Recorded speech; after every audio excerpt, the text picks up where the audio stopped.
With the likes of Xiaomi, Lenovo, Meizu, and others, the Indian smartphone market is going crazy. The Indian market is flooding with Chinese manufacturers coming over and providing value for money devices. Lenovo brought its K3 Note offering to India recently. This is Prajot from Technoworld, and let's find out if the K3 Note is worth your money.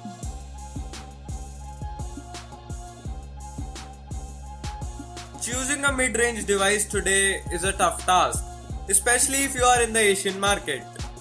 With a 5.5-inch Full HD display and 401 pixels per inch, it's a big phone. With 150 grams weight and 8mm thickness, it's fairly light for a 5.5-inch form factor. The capacitive buttons located below the screen aren't backlit, which is something to note if you are using the phone in dark environments.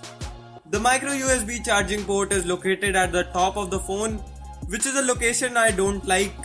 I like micro USB ports at the bottom, but it is not a deal breaker. There is no Gorilla Glass protection up front, which is a bummer. That's why they included a screen protector in the box. You might have to handle this phone carefully. Talking about the display, it is fairly vivid and bright, viewing angles have no issues, and overall it is a decent Full HD panel. It's when you look beneath the surface of this budget smartphone, things start getting exciting. The K3 Note takes its power from a 1.7 GHz MediaTek MT6752 CPU with 2 gigs of RAM and Mali T760 GPU. Which one is better, Qualcomm or MediaTek? That's a talk for another day.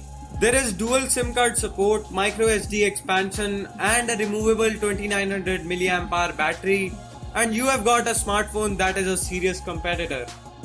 The back doesn't feel so sturdy and is a fingerprint magnet. My unit has already got a scuffing on the side. We have got 3 color variants of this phone, white, black and yellow, that I showed off in my hands-on video.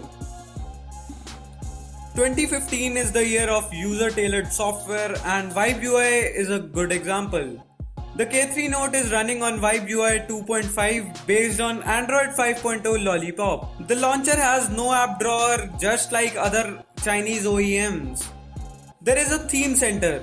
Using a mixture of wallpapers, lock screens and recent app trays, you have got a phone that's truly yours. There are many themes to choose from, though not a lot of customization when we compare it with Xiaomi's MIUI. Swiping down from anywhere on the home screen triggers the notification shade. Though the power button is reachable, the software adds the double tap to wake feature and a lot of other neat software tricks like double clicking the volume keys while the phone is off to snap a picture. And some screen off gestures, and these are quite similar to the Asus Zenfone 2. There is a secured mode, so you have no problems handing your phone to someone. There is a lot of bloatware from apps that are useful to some games that are never played. Luckily, you can easily uninstall the bloat. The Vibe UI is heavy, and the 2 gigs of RAM isn't able to do its wonders here, with poor RAM management of Lollipop 5.0. Budget phone always makes some compromises, but in the K3 Note, it's not in the rear camera. The rear camera is really great, shoots amazing photos in broad daylight but suffers in low light. Sometimes the shots are over sharpened and underexposed, but images aren't oversaturated. There is noise on some shots. It is one of the best cameras you can get for under 10,000 rupees. Talking about the front camera, it is not a great one. Images lack a punch, and if you are looking to buy this phone for selfies, this phone is certainly not for you. The camera interface is easy. With overheating and thermal throttling issues with Snapdragon 615 and 810, OEMs are starting to make a switch to MediaTek and Intel chipsets. The MediaTek MT6752 works just fine, but there are a few lags and minor stutters, sometimes due to the heavy Vibe UI. I'm not a call person, so did not use it for a lot of calls, but it just works fine. The rear firing speaker is fairly loud, but it's not the loudest.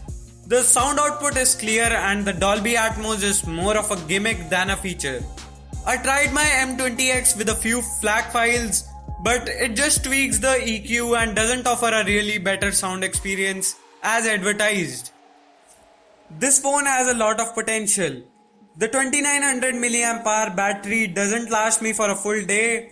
I have to plug it in at around 8 or 9 pm when using it moderately throughout the day. There is an ultimate power saver mode that might help, but I did not try it and instead plugged the battery pack instead of losing features in the ultimate power saving mode.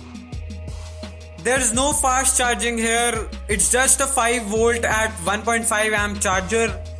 MediaTek needs to move up its fast charging game to compete with the Snapdragons. I expected more from this battery, but I think the Vibe UI and Android 5.0 Lollipop is the culprit here. I used the K3 Note for 6 days and it was an average experience, but for the price it's the best experience you can get. The Lenovo K3 Note is not the only budget smartphone with compelling specs. This phone goes against the Xiaomi Mi 4i, Meizu M1 Note and others. But of all those, the K3 Note is the most compelling and audacious smartphone that you can buy. This phone packs great responsiveness, customizability and tons of features, and throws in a great rear camera. It is not the true powerhouse, but for a person on a budget, the K3 Note is impossible to beat. This was my review of the Lenovo K3 Note. For more reviews, subscribe to the channel, and if you have any questions regarding the K3 Note, drop them in the comments or hit me up on Twitter at Prajot Singh.